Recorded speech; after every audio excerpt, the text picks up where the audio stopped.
Hello friends, welcome back to Anveshana channel. आज हम लोग पढ़ेंगे राजा निर्बंसिया कहानी। ठीक है, जो कमलेश्वर द्वारा रचित है। ठीक है, ये कहानी हमारे सिलेबस में लगा हुआ है। ठीक है, तो आज हम लोग इस कहानी को पूरे लाइन बाय लाइन पढ़ेंगे। ठीक है, चलिए आइए पढ़ना स्टार्ट करते हैं। देखिए, लेखक कहते हैं कि माँ कहानी सुनाया करती थी।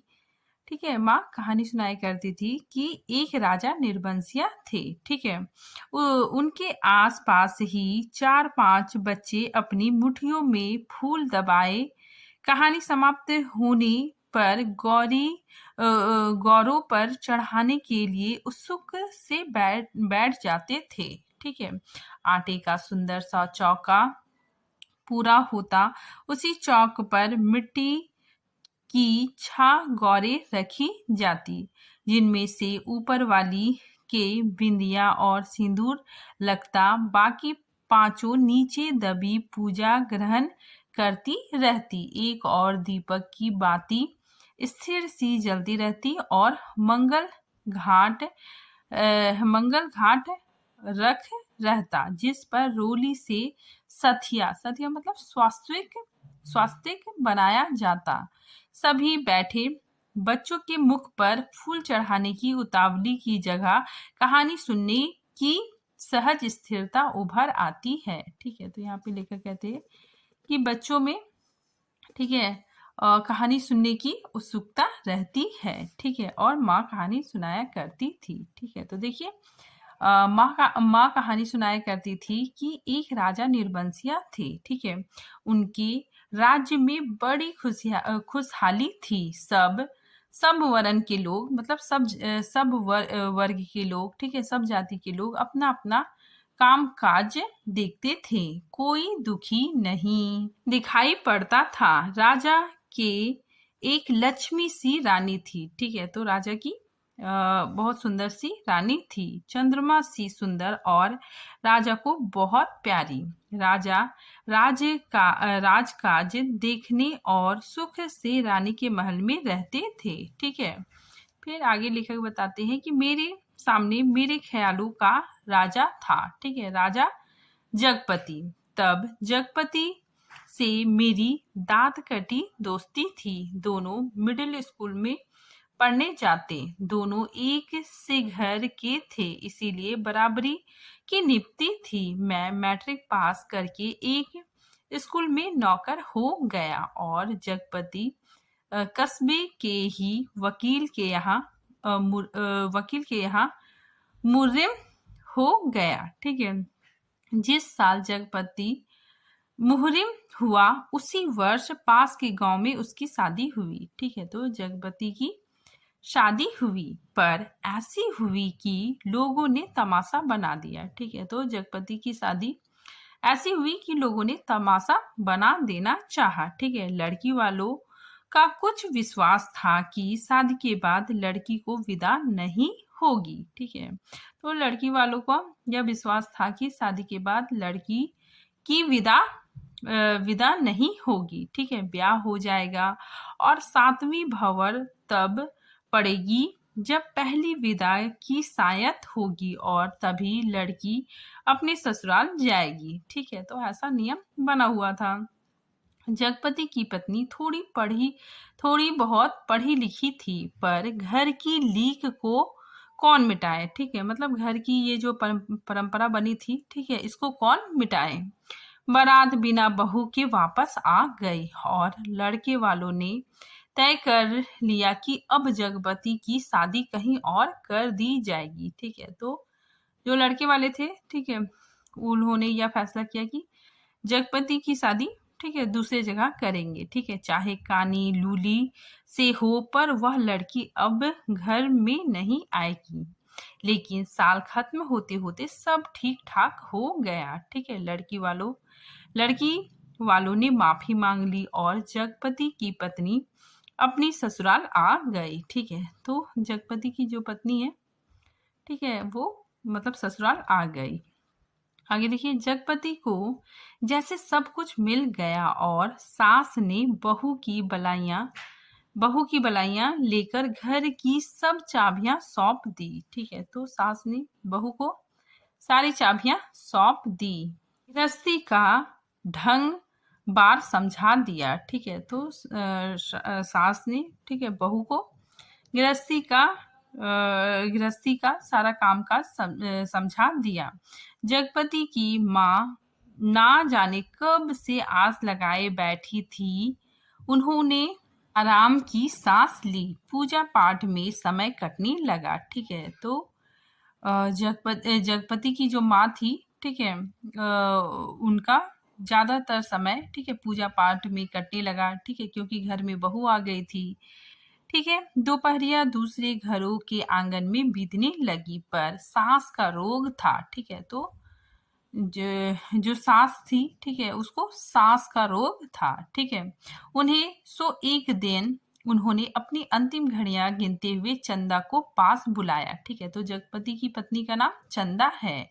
ठीक है, तो जो जगपति की माँ है, ठीक है, उसने अपनी बहू चंदा को अपने पास बुलाया और समझाया था कि बेटा, जगपति बड़े लाड प्यार का पला है। ठीक है, जब से तुम्हारे ससुर नहीं रहे तब से इसके छोटे छोटे हट को पूरा करती रही हूँ। अब तुम ध्यान रखना। फिर रुककर उन्होंने कहा था जगपति किसी लायक हुआ है तो रिश्तेदारों की आंखों में करकने लगा है। ठीक है, मतलब रिश्तेदारों की आंखों में खटकने लगा है। तुम्हारे बाप ने ब्याह के वक्त नादानी की जो तुम्हें विदा नहीं किया। मेरे दुश्मन देवर जेठों को मौका मिल गया। ठीक है, तुम्हार खड़ा कर दिया कि अब विदा करवाना नाक कटवाना है। ठीक है, जगपति का ब्याह क्या हुआ, उन लोगों के छाती पर सांप लौट गया। ठीक है, मतलब उन लोगों को ईर्ष्या होने लगी। सोचा घर की इज्जत रखने की आड़ लेकर रंग में भंग कर दे। अब बेटा, इस घर की लाज तुम्हारी लाज है। आज को तुम्हारे ससुर होते तो भला। कहते कहते माँ की आंखों में आंसू आ गए और वो जगपति की देखभाल उसे सौंपकर सदा के लिए मौन हो गई। ठीक है, तो इसकी चंदा की सास की मृत्यु हो गई। आगे देखिए, एक अरमान उसके साथ ही चला गया कि जगपति की संतान को 4 बरस इंतजार करने के बाद भी वह गोद में न खिला पाई और चंदा ने मन में सब्र कर लिया था, यही सोचकर कि कुल देवता का अंश तो उसे जीवन भर पूजने को मिल गया था। घर में चारों तरफ जैसे उदारता बिखरी रहती, अपनत्व बरसता रहता। उसे लगता जैसे घर की अंधेरी एकांत कोठरियों में यह शांत शीतलता है जो उसे भरमा लेती है।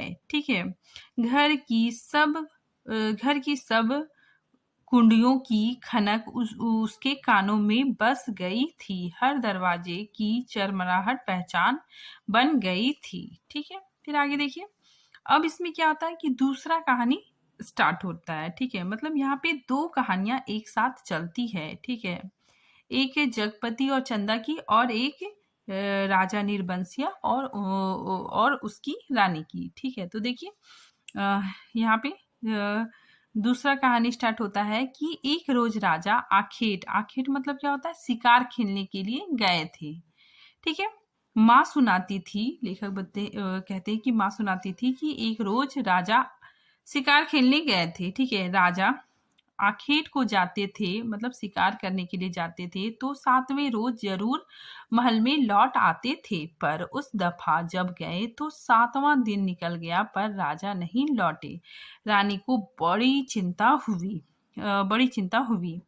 रानी एक मंत्री को साथ में लेकर, ठीक है, राजा को खोजने के लिए निकली और इसी बीच जगपति को रिश्तेदारी की एक शादी में जाना पड़ा। ठीक है, तो देखिए यहाँ पे फिर जगपति और चंदा की कहानी शुरू होती है। ठीक है, यहाँ पे लेखक बताते हैं कि इसी बीच जगपति को रिश्तेदार की एक शादी में जाना पड़ा। ठीक है, उसके दूर रिश्ते के भाई दयाराम की शादी थी। ठीक है, तो जगपति के दूर के रिश्ते के भाई दयाराम की शादी थी। ठीक है, कहा जाता था कि 10वें दिन जरूर वापस आ जाएगा। ठीक है, पर 6वें दिन ही खबर मिली कि बारात घर लौटने पर दयाराम के घर डाका पड़ गया। ठीक है, तो बारात घर लौटने पर क्या हुआ कि दयाराम के घर डाका पड़ गया। ठीक है, किसी मुखबिर ने सारी खबरें पहुंचा दी थी कि लड़की वालों ने दयाराम का घर सोना चांदी से पाट दिया है। ठीक है, तो किसी ने ये खबर डाकुओं को दे दी कि दयाराम की शादी हुई। ठीक है, और लड़की वालों ने बहुत सारा दहेज दिया। ठीक है, आखिर पुश्तैनी जमींदार की इकलौती लड़की थी। ठीक है, तो दयाराम की जो पत्नी है, ठीक है, वो जमींदार की इकलौती लड़की थी। ठीक है, घर आए मेहमान लगभग विदा हो चुके थे। दूसरे रोज जगपति भी चलने वाला था, पर उसी रात डाका पड़ा। जवान आदमी भला खून मानता है। ठीक है, भला खून मानता है। डाके वालों ने जब बंदूक चलाई तो सबकी घिघी बंद गई, पर जगपति और दयाराम ने छाती ठोकर लाठियां उठा ली। ठीक है, तो यहाँ पे बताया जा रहा है कि जगपति, ठीक है, वो मतलब जवान आदमी था। ठीक है, उसका खून खौल उठा। ठीक है, क्रोधित हो गया। ठीक है, इसीलिए यहाँ पे लिखा हुआ है कि भला खून मानता है। ठीक है, डाके वालों ने जब बंदूक चलाई तो सबकी, ठीक है, सिकी पिकी बंद हो गई, पर जगपति और दयाराम ने छाती ठोकर लाठियां उठा ली।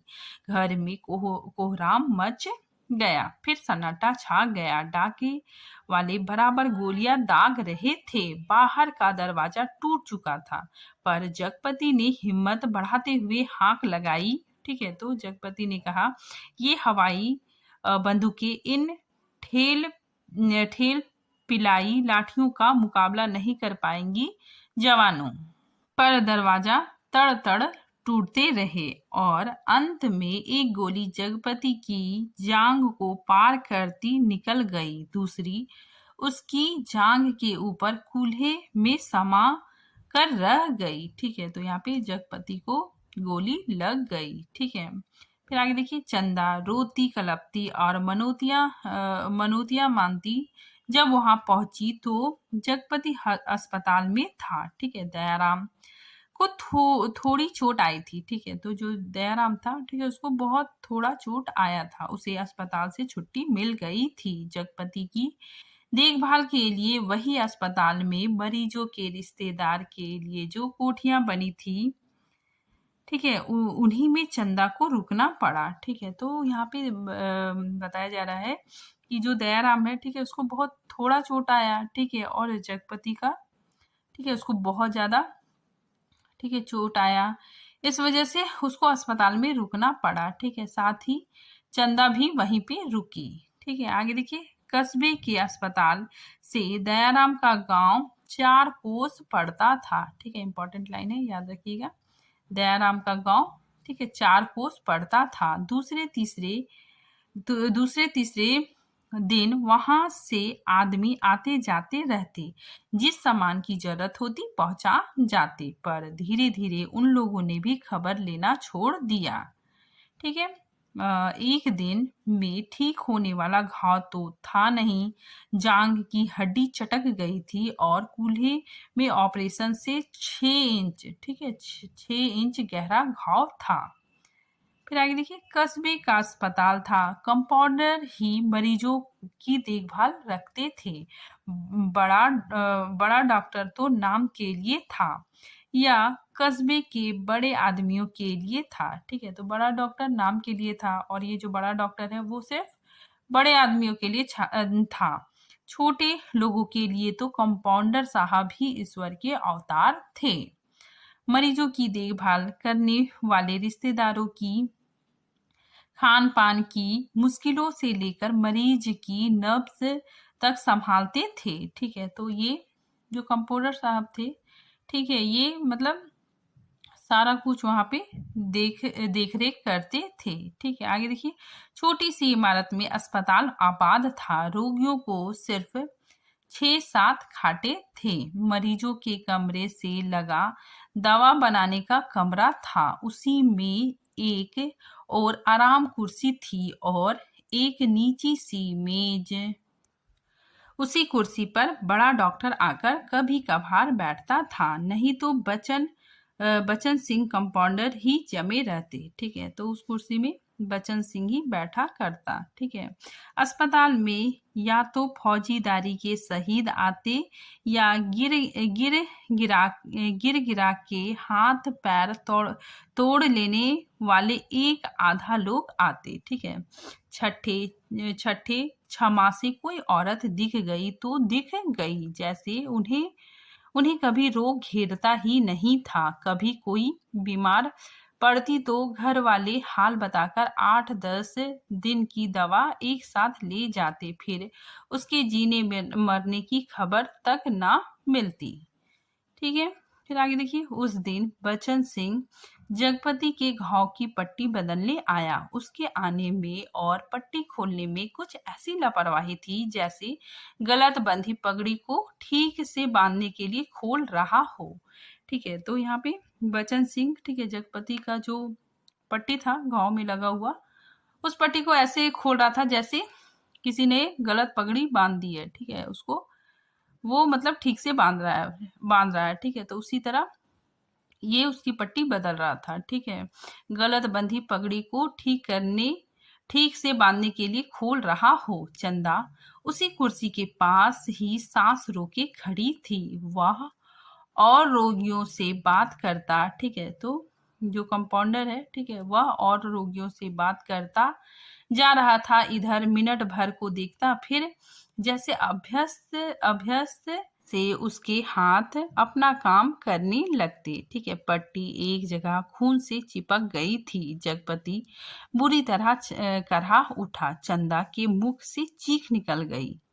ठीक है, बचन सिंह ने सतर्क होकर देखा तो चंदा मुंह में धोती का पल्ला खोसे अपनी भय आतुर आवाज दबाने की चेष्टा कर रही थी। जगपति एक बार मछली सा तड़प कर रह गया। बचन सिंह की उंगलियां थोड़ी सी थरथराई कि उसकी बाह पर टप से चंदा का आंसू चूक पड़ा। ठीक है, तो वो पट्टी खोल रहा था। ठीक है, तो उसी वक्त चंदा का जो आंसू है, ठीक है, उसके बाह पर टपक गया। ठीक है, आगे देखिए।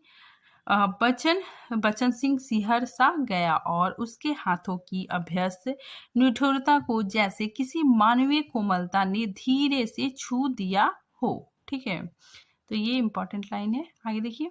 आहो करहारो, दर्द भरी चीखों और चटखते शरीर के जिस वातावरण में रहते हुए भी वह बिल्कुल अलग रहता था। फोड़ों को पके आम सा दबा देता था, खाल को आलू सा छील देता था। उसके मन में जिस दर्द का एहसास उठ गया था वह उसे आज फिर हुआ और वह बच्चों की तरह फूक फूक कर पट्टी को नम करके खोलने लगा। ठीक है, तो जो कंपाउंडर है, ठीक है, वो, ठीक है, चंदा की आंसू मतलब उसके हाथ में गिर गया था। ठीक है, उसे देख के उसको थोड़ा दया आया। ठीक है, और वो पट्टी को बहुत आराम से, ठीक है, फूक फूक कर खोलने लगा। चंदा की और धीरे से निगाह उठाकर देखते हुए फुसफुसाया। ठीक है, फुसफुसाया, रोगी की हिम्मत टूट जाती है ऐसे में। पर जैसे यह कहते कहते उसका मन खुद अपनी बात से उचट गया। ठीक है, वह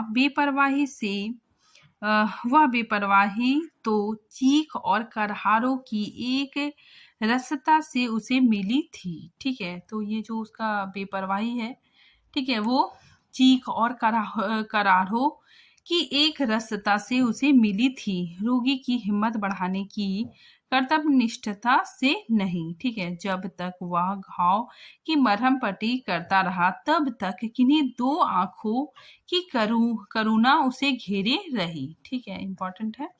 फिर आगे देखिए, और हाथ धोते समय वह चंदा की उन चूड़ियों से भरी कलाइयों को बेझिझक देखता रहा जो अपनी खुशी उससे मांग रही थी। चंदा पानी डालती जा रही थी और बचन सिंह हाथ धोते धोते उसकी कलाइयां, हथेलियां, पैरों को देखता जा रहा था। ठीक है, दवा खाने की ओर जाते हुए उसने चंदा को हाथ के इशारे से बुलाया और कहा, दिल छोटा मत करना। ठीक है, जांग का घाव तो 10 रोज में भर जाएगा, लेकिन कुल्हे का घाव कुछ दिन जरूर लगेगा। ठीक है, तो जो कुल्हे का जो घाव है, ठीक है, उसमें थोड़ा समय लगेगा। ठीक है, अच्छी अच्छी से अच्छी दवाई दूंगा। ठीक है, दवाइयाँ तो ऐसी है कि मुर्दे को चंगा कर दे, पर हमारे अस्पताल में नहीं है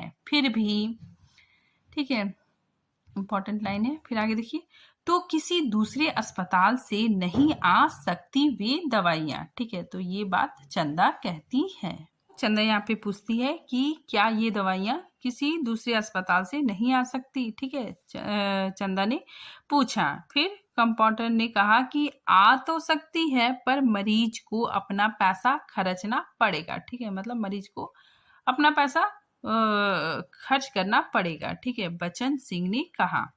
चंदा चुप रह गई तो बचन सिंह के मुंह से अनायास ही निकल पड़ा कि किसी चीज की जरूरत हो तो मुझे बताना, रही दवाइयाँ सो कहीं ना कहीं से इंतजाम करके ला दूंगा। ठीक है, महकमे से मंगाएंगे तो आते आते महीने लग जाएंगे। ठीक है, शहर के डॉक्टर से मंगवा दूंगा, ताकत की दवाइयों की बड़ी जरूरत है उन्हें। ठीक है, अच्छा देखा जाएगा। कहते कहते वह रुक गया।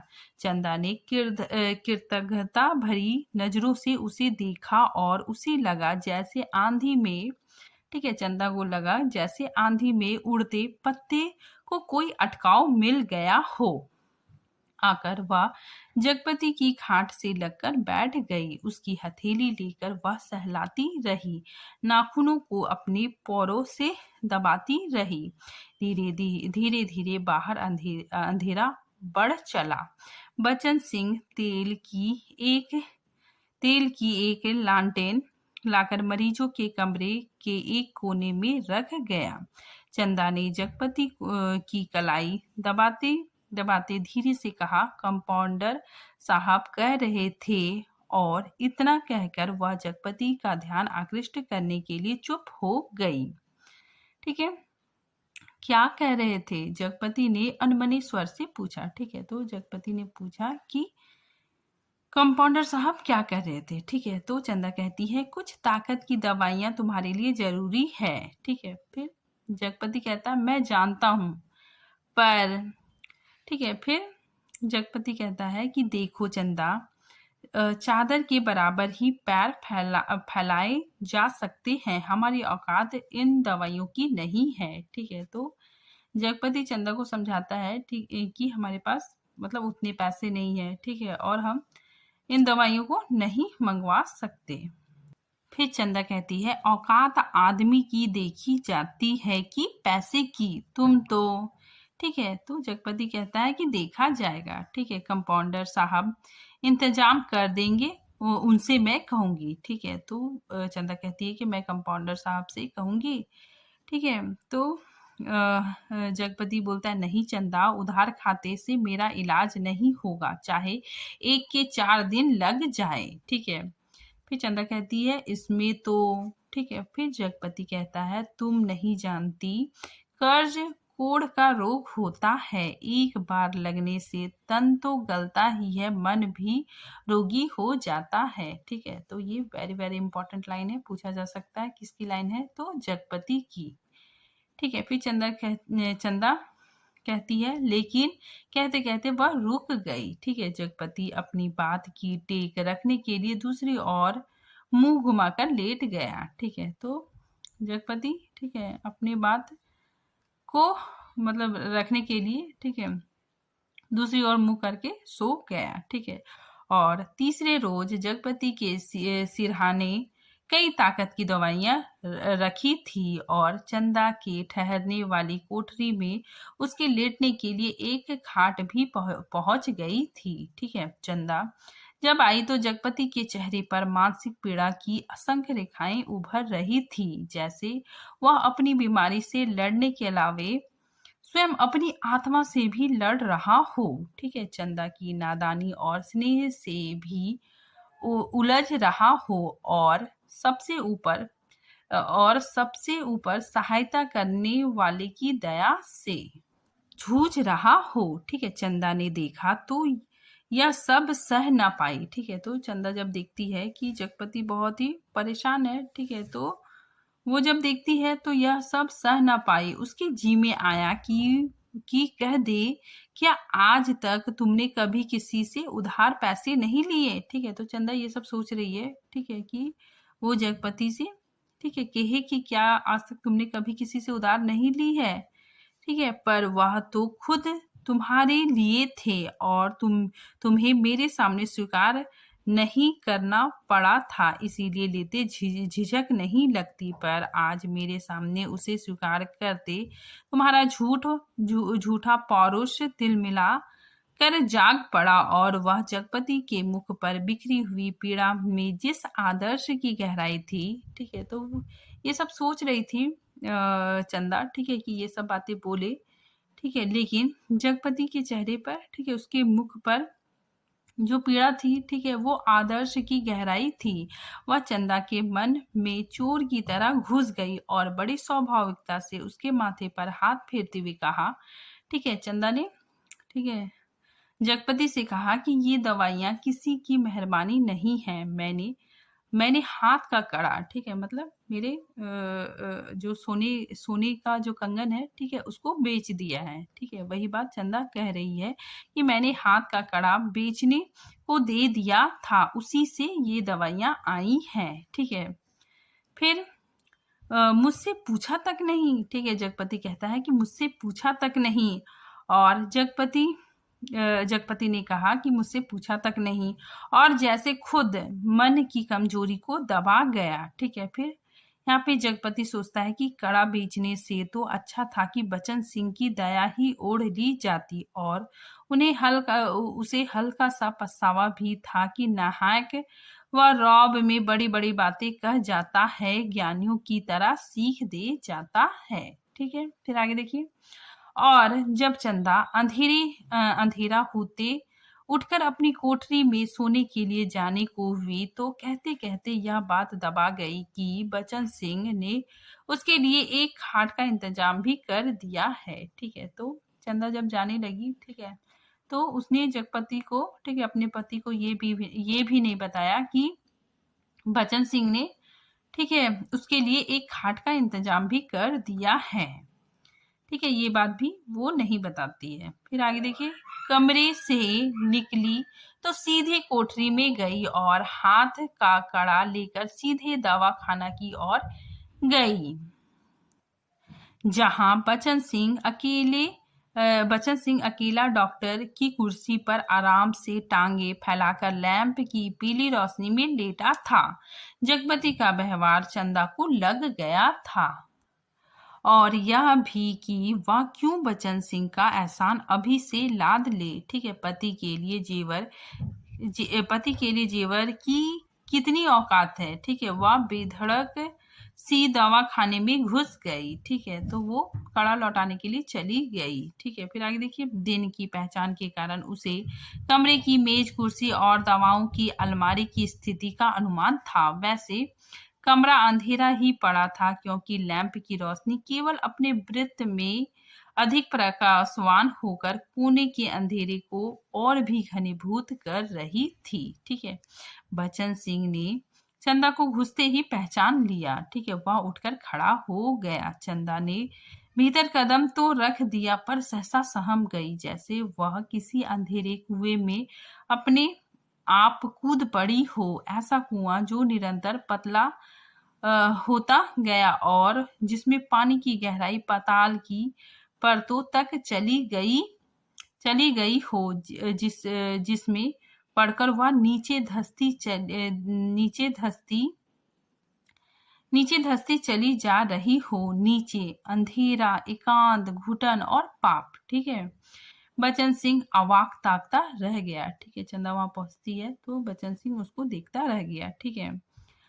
और चंदा ऐसे वापस लौट पड़ी जैसे किसी काले पिशाच के पंजों से मुक्ति मिली हो। ठीक है। बचन सिंह के सामने क्षण भर में सारी परिस्थितियां कौंध गई। ठीक है। तो बचन सिंह सारी परिस्थितियां समझ गया। ठीक है। और उसने वहीं से बहुत संयत आवाज में जबान को दबाते हुए जैसे वायु में स्पष्ट ध्वनित कर दिया। ठीक है। चंदा। ठीक है। तो बचन सिंह उसको पुकारता है चंदा। ठीक है। वह आवाज इतनी बेआवाज थी और निरर्थक होते हुए भी इतनी सार्थक थी कि उस खामोशी में अर्थ भर गया। ठीक है। चंदा रुक गई। ठीक है। तो वो आवाज सुनती है तो चंदा रुक गई। बचन सिंह उसके पास जाकर रुका। तो यहाँ पे बचन सिंह उसके पास जाकर रुक गया। ठीक है।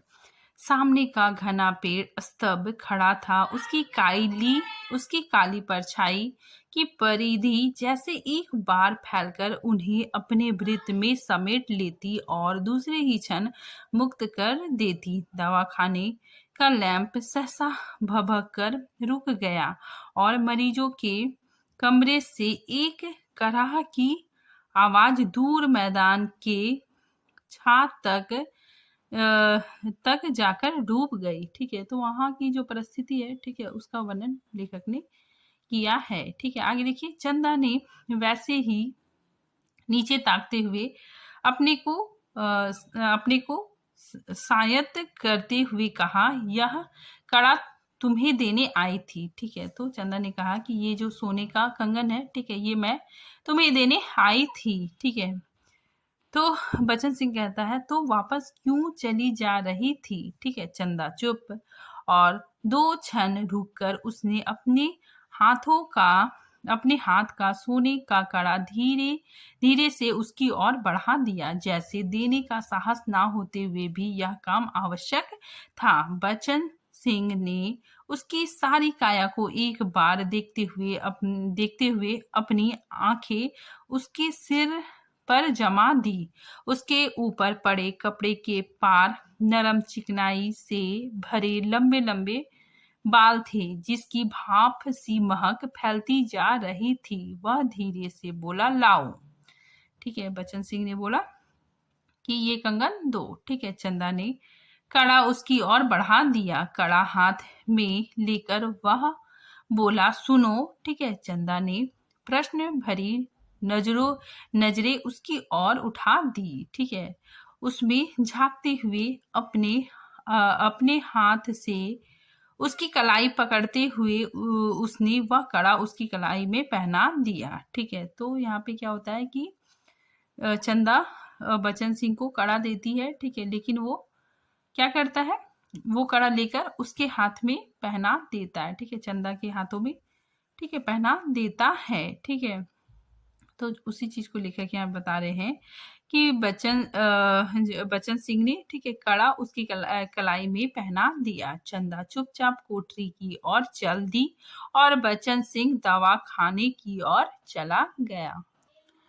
कालिक बुरी तरह बढ़ गई थी और सामने खड़े पेड़ की काली परछाई गहरी पड़ गई थी। दोनों लौट गए, पर जैसे उस कालिक में कुछ रह गया था, छूट गया था। दवा खाने का लैंप जो जलते जलते एक बार भभका था, उसमें तेल ना रह जाने के कारण बत्ती की लौ बीच से फट गई थी। उसके ऊपर धुएं की लकीरें बल खाती सांप की तरह अंधेरे में विलीन हो जाती थी। ठीक है। फिर आगे देखिए। सुबह जब चंदा जगपति के पास पहुंची और बिस्तर ठीक करने लगी तो जगपति को लगा कि चंदा बहुत उदास थी। क्षण क्षण में चंदा के मुख पर अनगिनत भाव आ जा रहे थे, जिसमें असमंजस था और निरीहता थी। कोई अदृश्य पाप कर चुकने के बाद हृदय की गहराई से किए गए पश्चाताप जैसे धूमिल चमका। ठीक है, तो यहाँ पे चंदा बहुत परेशान थी। ठीक है, क्योंकि बच्चन सिंह ने वो सोने का कड़ा नहीं लिया था। ठीक है, साथ ही चंदा ने जगपति को नहीं बताया कि जो हाथ का जो सोने का कड़ा है, ठीक है, वो उसने नहीं बेचा है। ठीक है, और ये जो दवाइयां हैं, ठीक है, इसका इंतजाम बच्चन सिंह ने किया है। ठीक है, और वो मतलब बहुत परेशान थी। ठीक है, आगे देखिए। साथ ही उसने जगपति को भी नहीं बताया। ठीक है, अब देखिए यहाँ पे दूसरा जो कहानी है, ठीक है, वो स्टार्ट होता है। ठीक है, वो प्रारंभ होता है। ठीक है, एक तरफ तो चंदा और जगपति की कहानी है, दूसरी तरफ राजा निर्बंसिया और उनकी रानी का कहानी है। ठीक है, तो यहाँ पे देखिए, रानी मंत्री के साथ जब निराश होकर लौटी तो देखा राजा महल में उपस्थित थे। उनकी खुशी का ठिकाना ना रहा। माँ सुनाया करती थी, ठीक है, लेखक कहते हैं कि माँ सुनाया करती थी, पर राजा को रानी का इस तरह मंत्री के साथ जाना अच्छा नहीं लगा। रानी ने राजा को समझाया कि वह तो केवल राजा के प्रति अटूट प्रेम के कारण अपने को रोक ना सकी। ठीक है, तो इसमें भी वही दिखाया गया है कि चंदा भी, ठीक है, उसमें क्या होता है कि चंदा भी वही कर रही थी। ठीक है, उसको भी अपने पति के प्रति अटूट प्रेम था। ठीक है, और वो दवाइयों का इंतजाम किसी तरह भी करती है। ठीक है, और यहाँ पर भी रानी, ठीक है, राजा को ढूंढने चली जाती है। ठीक है, फिर आगे देखिए, राजा रानी एक दूसरे को बहुत चाहते थे। दोनों के दिलों में एक बात सूल की तरह गड़ी रहती कि उसके कोई संतान ना थे। ठीक है, तो यहाँ पे राजा रानी की भी कोई संतान नहीं थे। ठीक है, साथ ही उधर चंदा और जगपति का भी कोई संतान नहीं था। ठीक है, राजवंश का दीपक बुझने जा रहा था। संतान के अभाव में उनका प्रलोक बिगड़ता जा रहा था और कुल की मर्यादा नष्ट होने की शंका बढ़ती जा रही थी। ठीक है, तो यहाँ पे राजा रानी का कोई भी पुत्र नहीं था। दूसरे दिन बच्चन सिंह ने मरीजों की मरहम पट्टी करते वक्त बताया था कि उसका तबादला मैनपुरी के सदर अस्पताल में हो गया है और वह परसों यहाँ से चला जाएगा। ठीक है, जगपति ने सुना तो उसे भला ही लगा। आए दिन रोग घेरे रहते हैं। बच्चन सिंह उसके शहर के अस्पताल में पहुंचा जा रहा था। ठीक है, तो जगपति को खुशी हुआ कि जो बच्चन सिंह है, ठीक है, वो उसके शहर के अस्पताल में ही जा रहा है। ठीक है, तो जगपति को, ठीक है, खुशी हुआ कि बच्चन सिंह उसके शहर के अस्पताल में पहुंचा जा रहा है, तो कुछ मदद मिलती ही रहेगी। ठीक है, आखिर वह ठीक तो होगा ही, और फिर मैनपुरी के सिवा कहाँ जाएगा। ठीक है, तो जगपति को काफी खुशी होता है। वहीं दूसरे ही क्षण उसका दिल अखत भारीपन से भर गया। पता नहीं क्यों चंदा के अस्तित्व का ध्यान आते ही उसे इस सूचना में कुछ ऐसे नुकीले कांटे दिखाई देने लगे जो उसके शरीर में किसी भी समय चुभ सकते थे, जरा सा बेखबर होने पर बींध सकते थे, और तब उसके सामने आदमी के अधिकार की लक्ष्मण रेखाएं धुएं की लकीर की तरह कांपकर मिटने लगी और मन में छुपे संदेह के राक्षस बदल योगी के रूप में घूमने लगे। ठीक है, तो एक तरफ जगपति को खुशी होता है, ठीक है, साथ ही चंदा को लेकर, ठीक है, उसके मन में थोड़ा सा डर बैठ जाता है। ठीक है, आगे देखिए। और 15-20 रोज बाद जब जगपति की हालत सुधर गई तो चंदा उसे घर लेकर लौटी। ठीक है, जगपति चलने फिरने लायक हो गया था। घर का ताला जब खोला तब रात झोंक आई थी। ठीक है, तो जब ये लोग, ठीक है, चंदा और जगपति घर पहुंचे तो रात हो चुकी थी। ठीक है, और फिर उनकी गली में तो शाम से ही अंधेरा झरना शुरू हो जाता है, पर गली में आते ही उसे लगा जैसे कि वनवास काटकर राजधानी लौटे हैं। ठीक है, तो वे लोग पहुंचे तो उन लोग को ऐसा लगा जैसे कि कि मतलब बहुत दिनों बाद लौट रहे थे। ठीक है, इसीलिए उसे लग रहा था और साथ भी मतलब अस्पताल में इतना कष्टों के साथ रहे तो तो जगपति को लग रहा था कि वनवास काटकर राजधानी लौटे हैं। ठीक है, नुक्कड़ पर ही जमुना सुनार की कोठरी में सुरही फीक रही थी, जिसके दरवाजे से लालटेन की रोशनी की लकीर झांक रही थी और कच्ची तंबाकू का धुआं रूंधी गली के मुहाने पर बुरी तरह भर गया था। ठीक है, सामने ही मुंशी जी अपनी जिंगला खटिया के गड्ढे में कूपी के मध्यम प्रकाश में खसरा खतौनी बिछाए मीजान लगाने में मशगूल थे। ठीक है, तो वहां की जो मोहल्ले की जो परिस्थिति है, ठीक है, उस चीज का यहाँ पे वर्णन है। ठीक है, आगे देखिए। जब जगपति के घर का दरवाजा खटका तो अंधेरे में उसकी चाची ने अपने जंगले से देखा और वहीं से बैठे बैठे अपने घर के भीतर ऐलान कर दिया कि राजा निर्बंसिया अस्पताल से लौट आए, कुलमा भी आई है। ठीक है, तो इनकी जो चाची थी, ठीक है, वो ये बोली ताना मारते हुए कि राजा निर्बंसिया अस्पताल से लौट आए, कुलमा भी आई है। ठीक है, ये शब्द सुनकर घर के अंधेरे बठौने में घुसते ही जगपति हापकर बैठ गया। ठीक है, झुलझुला कर चंदा से बोला, अंधेरे में क्या मेरे हाथ पैर तुड़वाओगी? भीतर जाकर लालटेन जला लाओ। ठीक है, तो चंदा ने कहा कि तेल नहीं होगा इस वक्त जरा ऐसे ही काम। ठीक है, फिर जगपति कहता है कि तुम्हारे कभी कुछ नहीं होगा ना तेल।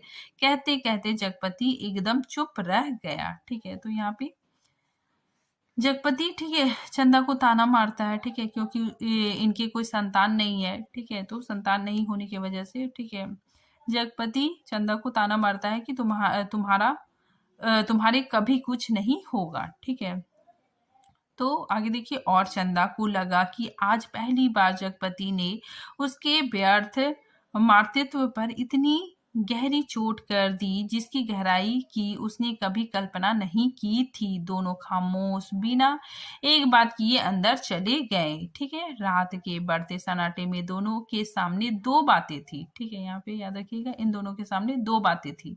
जगपति के कानों में जैसे कोई व्यंग से कह रहा था, राजा निर्बंसिया अस्पताल से आ गए। ठीक है, और चंदा के दिल में यह बात चुभ रही थी, तुम्हारे कभी कुछ नहीं होगा। ठीक है, मतलब तुम्हारा बच्चा नहीं होगा।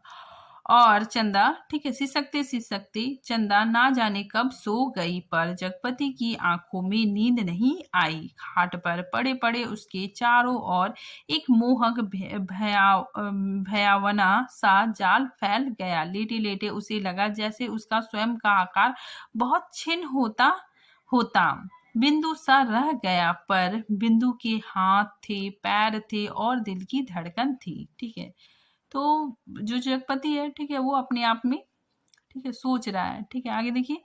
कोठरी का घुटा घुटा सा अंधियारा, मलमैली दीवारें और गहन गुफाओं सी अलमारियां जिसमें से बार बार झांककर देखता था और वह सिहर उठता था। फिर जैसे सब कुछ तब्दील हो गया। उसे लगा कि उसका आकार बढ़ता जा रहा है। वह मनुष्य हुआ, लंबा तगड़ा तंदुरुस्त पुरुष हुआ। उसकी शिखाओं में कुछ फूट पड़ने के लिए व्याकुल से खौल उठा। उसके हाथ शरीर के अनुपात से बहुत बड़े, डरावने और भयानक हो गए। उनके लंबे लंबे नाखून निकल आए। वह राक्षस हुआ, दैत्य हुआ, आदमी और बर्बर हुआ। ठीक है, तो ये सारी चीजें वो खुद में ही सोच रहा है। ठीक है, उसके बाद फिर आगे देखिए। और बड़ी तेजी से सारा कमरा एक बार चक्कर काट गया। फिर सब धीरे धीरे स्थिर होने लगा और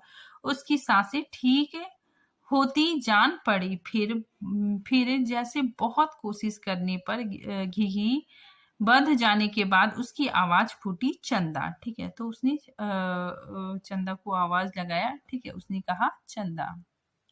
चंदा की नरम सांसों की हल्की सरसराहट कमरे में जान डालने लगी। जगपति अपनी पाटी का सहारा लेकर झुका, कांपते पैर उसने जमीन पर रखे और चंदा की खाट के पाए से सिर टिकाकर बैठ गया। उसे लगा जैसे चंदा की इन सांसों की आवाजों में जीवन का संगीत गूंज रहा है। वह उठा और चंदा के मुख पर झुक गया। उस अंधेरे में आंखें गड़ाए गड़ाए जैसे बहुत देर बाद स्वयं चंदा के मुख पर आभा फूटकर अपने आप बिखरने लगी। उसके नस्क उज्जवल हो उठे और जगपति की आंखों को ज्योति मिल गई। वह मुग्ध सा ताकता रहा। ठीक है, तो यहाँ पे जगपति ने जो रात में चंदा को ताना मारा था, ठीक है, तो उसे लगा कि मैंने गलत कहा। ठीक है, इसीलिए वो चंदा के पास जाकर, ठीक है, चंदा को बड़े प्यार से देख रहा है। ठीक है, और चंदा का ही यहाँ पे वर्णन है। ठीक है, आगे देखिए। चंदा के बिखरे बाल जिसमें हाल के जन्मे बच्चे के गम्हुआरे बालों की सी महक, दूध की कचायंधिन शरीर के रस की सी मिठास और स्नेह की चिकनाहट, और वह माथा जिस पर बालों के पास तमाम छोटे छोटे नरम से रोएं रेशम से, और उस पर कभी लगाई गई सिंदूर की बिंदी का हल्का मिटा हुआ आभास, नन्हे नन्हे निर्द्वंद सोए पलक और उसकी मासूम सी कांटों की तरह बरौनी और सांस में घुल कर आती हुई वह आत्मा की निष्कम आवाज की लय, फूल की पंखुड़ियों से पतले पतले होठ, उन पर पड़ी अछूत रेखाएं जिनमें सिर्फ दूध सी महक। ठीक है, तो यहाँ पे चंदा का ही वर्णन है। ठीक है, आगे देखिए। जगपति चंदा को देख रहा है। ठीक है, साथ ही उसे अपने गलती का एहसास होता है कि मैंने बेकार ही मतलब इसको बोल दिया।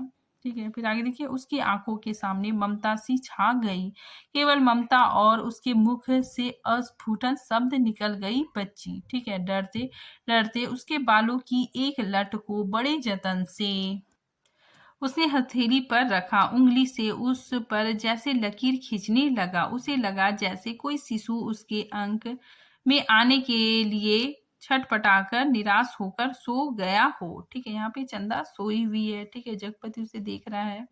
आगे देखिए। उसने दोनों हथेलियों को पसार कर उसके सिर को अपनी सीमा में भर लेना चाहा कि कोई कठोर चीज, ठीक है, कोई कठोर चीज उसकी अंगुलियों से टकराई। वह जैसे होश में आया। ठीक है, बड़े सहारे से उसने चंदा के सिर के नीचे टटोला। ठीक है, तो एक रुमाल में बंधा कुछ उसके हाथ में आ गया। अपने को संयत करता वह वही जमीन पर बैठ गया। उसी अंधेरे में उस रुमाल को खोला तो जैसे सांप सूंघ गया। ठीक है, चंदा के हाथों के दोनों सोने के कड़े उसमें लिपटे थे। ठीक है, तो जगपति को, ठीक है, चंदा का जो सोने का कड़ा है, ठीक है, उसको मिल जाता है। ठीक है, रुमाल में बंधा हुआ, ठीक है, उसके तकिए के पास रखा हुआ था। ठीक है, तो जगपति को मिल जाता है। ठीक है, तो आज हम लोग यहीं तक रखते हैं। ठीक है, अगले भाग हम लोग नेक्स्ट टॉपिक में देखेंगे, नेक्स्ट वीडियो में देखेंगे। ठीक है, तब तक के लिए धन्यवाद।